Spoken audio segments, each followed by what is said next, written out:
मुनीरा से संपत्ति लेने के बाद सलीम पटेल की वो वीडियो वायरल हुई थी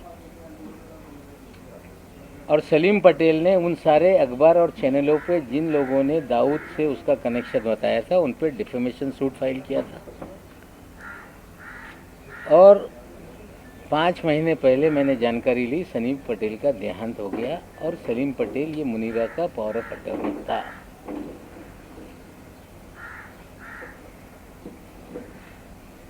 सरदार वली खान के बारे में उन्होंने कहा कि सजा याफ्ता मुजरिम से आपने कोई लेन देन किया है। 2005 में वो कन्विक्टेड नहीं था। जो वॉचमैन वहाँ पे था उनका लड़का था। 300 मीटर पे 7/12 पे उसने अपना नाम चढ़ा लिया था रेक्टिफिकेशन करने के लिए कोई कागज़, वो हमने उनको पैसा दिया था, ये सच्चाई है। लेकिन देवेंद्र जी ने हमें जो लड़ाई में लड़ रहा था या लड़ रहा हूँ, जो एनसीबी में निर्दोष लोगों को फंसाने का, हजारों करोड़ की उगाही करने का, कहीं ना कहीं देवेंद्र जी उसको डाइवर्ट करने का प्रयास कर रहे हैं। और सिर्फ डाइवर्ट करने का नहीं, उस अधिकारी को बचाने का प्रयास हो रहा है, क्योंकि देवेंद्र जी के उस अधिकारी के पुराने संबंध हैं। 2008 में कोई अधिकारी नौकरी पे आता है और 14 साल से मुंबई शहर छोड़ता नहीं, इसके पीछे क्या राज है? देवेंद्र जी औरों को कह रहे हैं कि अंडरवर्ल्ड कलेक्शन के लोग हैं ये, लेकिन देवेंद्र जी हम आपसे पूछना चाहते हैं कि सारे अंडरवर्ल्ड के लोग, जो अंडरवर्ल्ड कनेक्टेड लोग हैं, जो बड़े बड़े क्रिमिनल हैं, आपने मुख्यमंत्री रहते हुए उन्हें सभी लोगों को जो सरकारी कमीशन है, सरकारी बोर्ड है, उसका अध्यक्ष क्यों बनाया? मुन्ना यादव नाम का एक व्यक्ति जो नागपुर का कुख्यात गुंडा है, जिस पे हत्या से लेके सभी तरह के मामले दर्ज हैं, जो आपका राजनीतिक सारे भय पैदा करने वाला आपका साथी है, उस मुन्ना यादव को आपने कंस्ट्रक्शन वर्कर बोर्ड का अध्यक्ष बनाया था कि नहीं? क्या आपकी गंगा में मुन्ना यादव नहा के पवित्र हो गया था? आपने हैदर आजम नाम के एक आपके नेता को मौलाना आज़ाद फाइनेंस कॉरपोरेशन का अध्यक्ष बनाया था कि नहीं? क्या हैदर आजम बांग्लादेश के लोगों को मुंबई में बसाने का काम नहीं करता है? क्या हैदर आजम की दूसरी पत्नी जो बांग्लादेशी है, जिसकी जांच मलाड पुलिस स्टेशन ने शुरू की, 24 परगना पुलिस थाने में कागज भेजे गए, बंगाल पुलिस ने भेजा कि ये जो भी बर्थ सर्टिफिकेट है, जो भी कागजात है, ये फर्जी है। और मलाड पुलिस स्टेशन जब मुकदमा दर्ज कर रही थी तो मुख्यमंत्री के कार्यालय से फ़ोन करके आपने वो मामला दबाने का काम किया कि नहीं? क्या आपके इशारे पे पूरे महाराष्ट्र में उगाही का काम हो रहा था कि नहीं?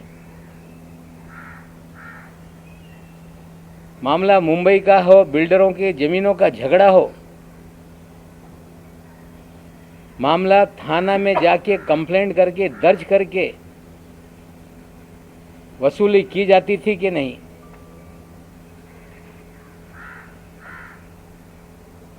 जमीन मालिकों को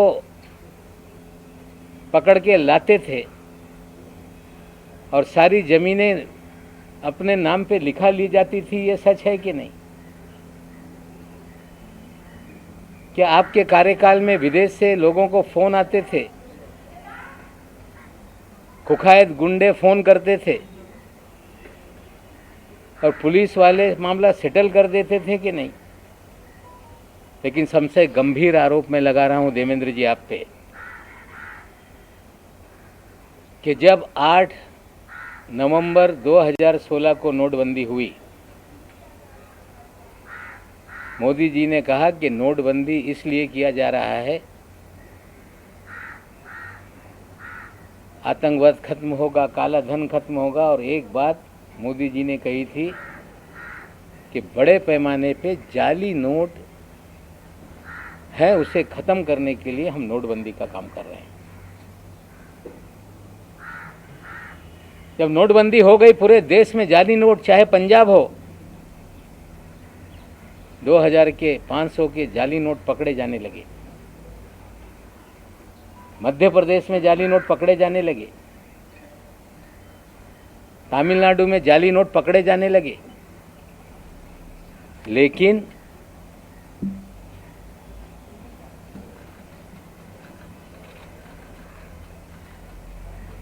आठ अक्टूबर 2017 तक, लगभग 1 साल तक महाराष्ट्र में जाली नोट का एक भी मामला सामने नहीं आया,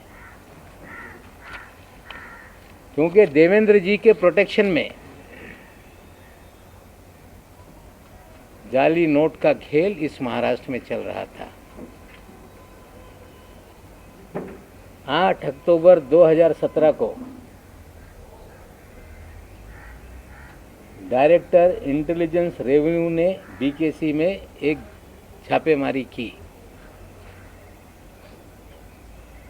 जिसमें 14 करोड़ 56 लाख रुपए के जाली नोट पकड़े गए।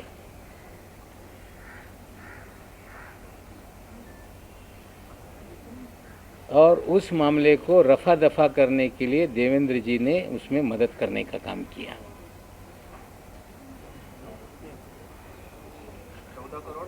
56 लाख रुपए बीकेसी में, 8 अक्टूबर 2017। साथियों, जाली नोट का nexus ISI Pakistan Dawood via Bangladesh, ये पूरी जाली नोट इस देश में फैलाई जाती है। 8 अक्टूबर के छापेमारी में 14 करोड़ 56 लाख पकड़े गए। मुंबई में एक गिरफ्तारी हुई, पूना में एक जो गिरफ्तारी हुई इमरान आलम शेख, पूना में गिरफ्तारी हुई रियाज शेख, और एक नई मुंबई में भी उसमें गिरफ्तारी हुई थी। लेकिन 14 करोड़ की 56 लाख की जब्ती को 8,80,000 रुपये बताकर मामला दबाया गया।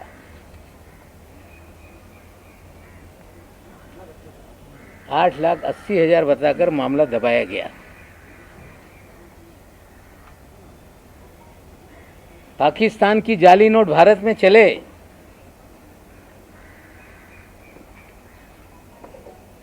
मामला दर्ज हो और उसमें कुछ दिनों में जमानत हो जाती है।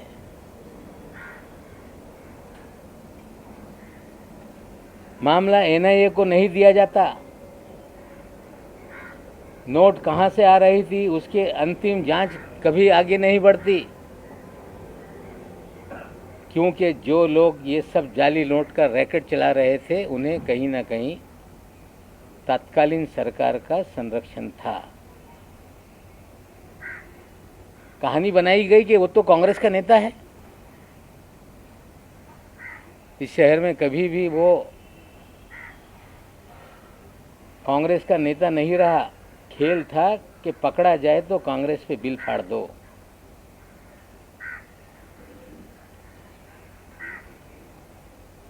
और जो आलम शेख था इमरान आलम शेख, ये माइनॉरिटी कमीशन 6 महीने के बाद जिसको हाजी अरफात शेख को चेयरमैन बनाया गया, उसका ये छोटा भाई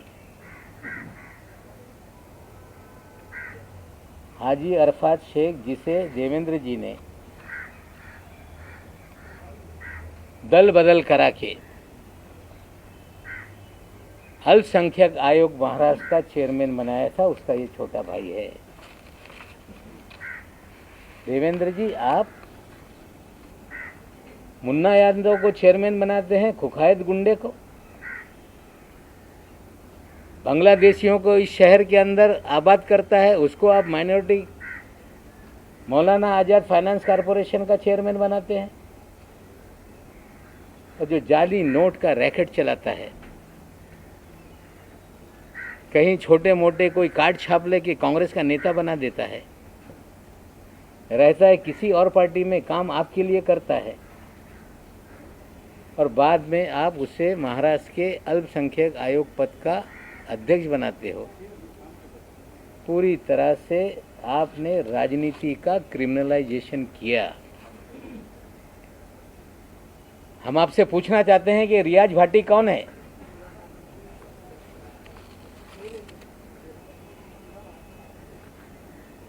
उनतीस अक्टूबर को सहार एयरपोर्ट पे जाली पासपोर्ट के साथ पकड़ा गया, जिसके ऊपर दाऊद इब्राहिम सारे गैंग के लोगों के साथ संबंध की सारी खबरें अखबारों में थी। पूरा शहर जानता था कि रियाज भाटी कौन है। डबल पासपोर्ट के साथ कोई व्यक्ति पकड़ लिया जाए और 2 दिन में छूट जाता है, इसके पीछे क्या खेल था? रियाज भाटी लगातार आपके साथ सभी कार्यक्रमों में क्यों नजर आता था? रियाज भाटी भारतीय जनता पार्टी के कार्यक्रमों में क्यों नजर आता था? आपके डिनर टेबल पे क्यों नजर आता था? हम देश के प्रधानमंत्री पे आरोप नहीं लगाना चाहते, लेकिन देश के प्रधानमंत्री के कार्यक्रम में अगर कोई जाता है तो उसके लिए पूरी तरह से स्कैनिंग किए बिना किसी भी व्यक्ति को पास नहीं इशू होता। प्रधानमंत्री शहर में आए और रियाज भाटी ने उनके साथ भी तस्वीरें खिंचवाई।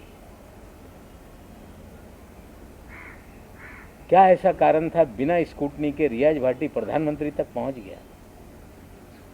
देवेंद्र जी, आप मुख्यमंत्री रहते हुए इस महाराष्ट्र में आपने सारे क्रिमिनल लोगों को सरकारी पदों पर बिठाया, जाली नोट का नेक्सस आपने चलवाया, आपने रियाज भाटी के जरिए पूरी उगाही का काम किया, आपने थाना में कमिश्नर बैठा के कंप्लेंट पूरे महाराष्ट्र की करा के उगाही का धंधा करवाया, और विदेश से कुख्यात गुंडे फोन करके सेटलमेंट पुलिस वाले करते थे। और ये सारा खेल आपके आशीर्वाद से महाराष्ट्र में चल रहा था। आज तो इतना बता रहा हूँ, आगे और बहुत सारी काली करतूतें देवेंद्र जी के हैं, मैं लोगों के सामने रखूंगा। देवेंद्र जी का अंडरवर्ल्ड से कनेक्शन कैसे? रियाज भाटी उनके साथ क्यों घूमता है? 2 पासपोर्ट के साथ अगर कोई अंडरवर्ल्ड का आरोपी एयरपोर्ट पे डिटेन हो जाए तो 2 दिन में कैसे छूट जाता है? प्रधानमंत्री के कार्यक्रम में वीआईपी के पास कैसे बन जाते हैं?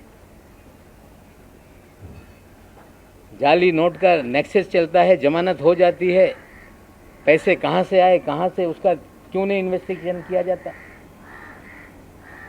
क्या हैदर आजम की बीवी का बांग्लादेश का मामला पुलिस स्टेशन में दर्ज है कि नहीं?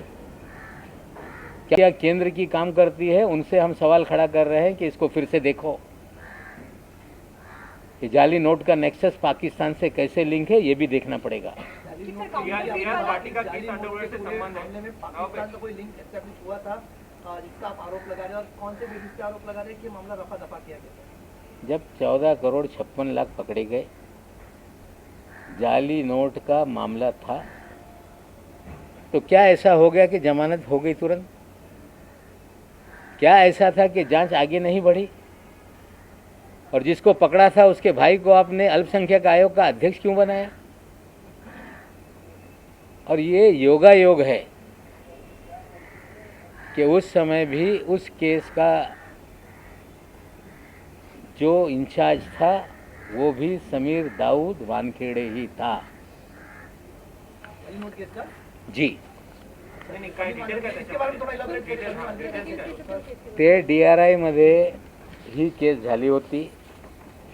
ये मामला DRI में हुआ था और मैं आपको बता दूं कि जो 14 साल से वानखेड़े साहब जो मुंबई में लगातार पोस्टिंग रहे, उनकी posting joint commissioner intelligence revenue की 1 जुलाई 17 को हुई और उस समय उनके ही पास ये डिपार्टमेंट था। ये छापेमारी या जो भी कार्रवाई हुई थी DRI ने की थी और केस को हल्का करने के लिए यही अधिकारी के जरिए देवेंद्र जी ने सारी मदद की थी। हाजी अरफात के भाई का मामला रफा दफा करवाया था। ये कोई इंसिडेंट हो सकता है, लेकिन एक ही अधिकारी जिसके ऊपर गंभीर मामले चल रहे हैं, 2-2 SIT जांच कर रही है, विजिलेंस की जांच हो रही है और उससे ध्यान भटकाने का खेल कहीं तो नहीं, ये भी सवाल खड़े होते हैं। रियाज भाटी PM तक कैसे पहुंचा? तो मैं पूछना चाहता हूं कि किसी भी प्रधानमंत्री के कार्यक्रम में पहुंचने के लिए पूरी तरह से स्टेट की इंटेलिजेंस एजेंसियां, केंद्र की इंटेलिजेंस एजेंसियां उस व्यक्ति का पूरा स्क्रूटनी करती हैं। अगर जिसके ऊपर लगातार दाऊद इब्राहिम के संपर्क के मामले रहे हों और वो सीधे प्रधानमंत्री तक पहुंच जाए तो कहीं ना कहीं उसे किसी न किसी का आशीर्वाद था, जिसके कारण उस कार्यक्रम के भीतर तक वो गया। दाऊद इब्राहिम का आदमी रियाज भाटी है, आज फरार है। थाना में जितनी उगाही हो रही थी उसका भी वो कहीं ना कहीं एक उगाही के कार्यक्रम का हिस्सा था। बहुत सारे मुकदमे खुले हैं जिसमें रियाज भाटी आज फरार है। रियाज भाटी के तो और नेताओं के साथ भी फोटो है, बाकी सभी पार्टी के नेताओं के साथ भी फोटो है। हमारे साथ कोई फोटो नहीं, भारतीय जनता पार्टी के नेताओं के साथ फोटो है। सर, परदेशातून काही फोन येत होते तुमचं असं म्हणणं आहे आणि पोलीस शाखेमध्ये मध्यस्थी करत होता, समजू शकेल का ते पोलीस कोण मध्ये नाही, त्याच्या बाबतीत काही तपास सुरू आहे, त्याच्यावर मी भाष्य करू इच्छित नाही। सर देखिए रेस्पॉन्स तक ठीक है, पर एंड आई राइटली सेड कि काउंटरफीट वाला DRI के पास है, बट फिर भी as I earlier also said कि होम मिनिस्ट्री आप ही के पास में है, अगर आपकी पार्टी के पास में है, स्टिल आप लोग कोई इंक्वायरी जो एलिगेशन देवेंद्र फडणवीस पे लगा रहे हैं, एटलीस्ट स्टेट इंटेलिजेंस एजेंसी तक जो लिमिटेड है वो वाला पार्ट आप लोग इन्वेस्टिगेट कर सकते हैं, राइट? तो are you going to write to your own the home minister who is from your देखिए, मैं अगर इस तरह से चीज़ें करूँगा तो लोग कहेंगे कि नवाब मलिक लोगों को फंसा रहा है। सर प्रेस कॉन्फ्रेंस में हम बता रहे हैं, देखते हैं कितनी ईमानदारी से चीज़ें फिर शुरू होती है। रियाज भाटी को लेके देखते हैं क्या सफाई आती है। सर, रियाज भाटी को पॉलिटिकल लॉबीज बताया जा रहा है और लगभग सारी पार्टियों के नेताओं के साथ उसकी फोटोज लाइव सारे ग्रुप में शेयर की जा रही है आपकी पीसी के पैरेलल। तो नहीं, देखिए ऐसा है, रियाज भाटी किसके साथ तस्वीर उतार रहा है ये सवाल नहीं है। सवाल ये है कि 2 पासपोर्ट के साथ अगर कोई एयरपोर्ट पे क्रिमिनल पकड़ लिया जाए तो 2 दिन में कैसे छूट जाता है। सर लेकिन आप लोगों का नेक्स्ट सवाल ये है कि प्रधानमंत्री के कार्यक्रम में कैसे एक्सेस मिल जाती है। तस्वीरें किसी की शादी में किसने उतार ली, मैं ये नहीं कहना चाहता। किसी नेता के साथ उसकी तस्वीरें, ये आरोप मेरा नहीं। मेरा आरोप है कि 2 पासपोर्ट, जाली पासपोर्ट के साथ मुंबई एयरपोर्ट पे पकड़ा गया एक कुकैद गुंडा, 2 दिन में जमानत हो गई। जमानत तो अदालत से हुई होगी। एक कुकैद गुंडा जिसके ऊपर लगातार आरोप थे, प्रधानमंत्री के कार्यक्रम के भीतर जो VIP का पूरा अरेंजमेंट था उसमें कैसे पहुंचा। पूरी तरह से देवेंद्र जी का संरक्षण उसको था।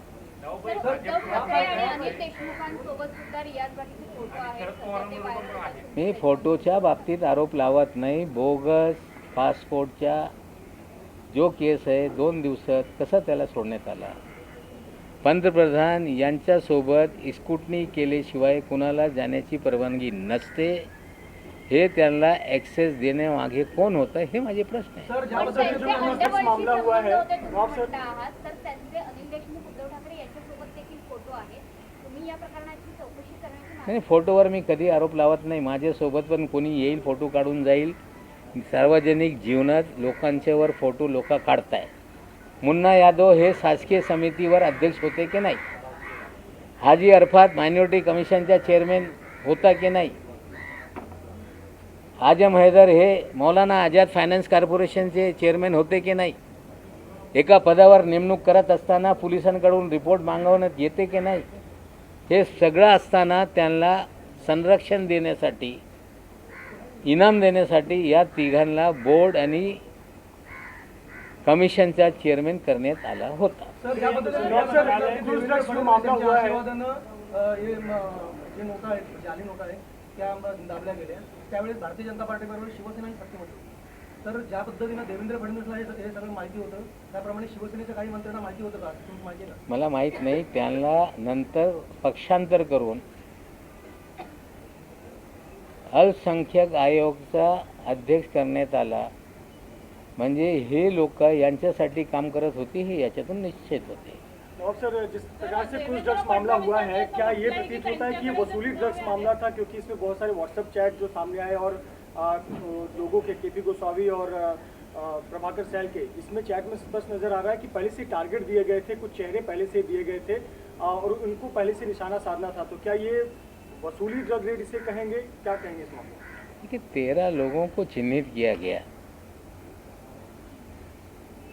जो 3 तारीख की रात में जो डीजी प्रधान साहब हैं उन्होंने मीडिया के सामने कहा कि भारत के इतिहास में पहली बार मिड सी ऑपरेशन हम लोगों ने किया. एक क्रूज़ पे छापेमारी हुई. 15 दिन से हम तैयारी कर रहे थे और इस तरह की बातें कही गई. सारे देश में उसको लेके खबरें चलने लगी. लेकिन हमने पहले 6 तारीख को सवाल केपी गोसावी और मनीष भानुशाली पे उठाए थे. हमने पहले कहा था कि उगाही का मामला है. व्हाट्सएप चैट के जरिए जो प्रभाकर कह रहा है कि कुछ लोगों के प्री डिसाइडेड फ़ोटो बांटे गए थे, उन्हीं को पकड़ना था, ये सारा उनके कन्वर्जेशन में है. अगर रेड शिप पे डाली गई तो क्रूज़ को बिना परमिशन सेल करने की परमिशन क्यों दी गई? उस क्रूज़ में पूरी तरह से तलाशी क्यों नहीं ली गई? क्यों टर्मिनस से ही लोगों को डिटेन कर लिया गया? क्यों आर्यन खान को किसके कहने पे वहाँ तक लाया गया? आर्यन खान के घर वालों से 25 करोड़ की मांग क्यों की गई? डिस्काउंटेड रेट 18 करोड़ में डील क्यों हुई? 50 लाख रुपए उठाए क्यों गए? ये सारे सवाल हैं. दोनों एसआईटी के सामने सारे बयान हैं, सीसीटीवी फुटेज है, कॉल सीडीआर होगा, इलेक्ट्रॉनिक एविडेंस भी उसमें है.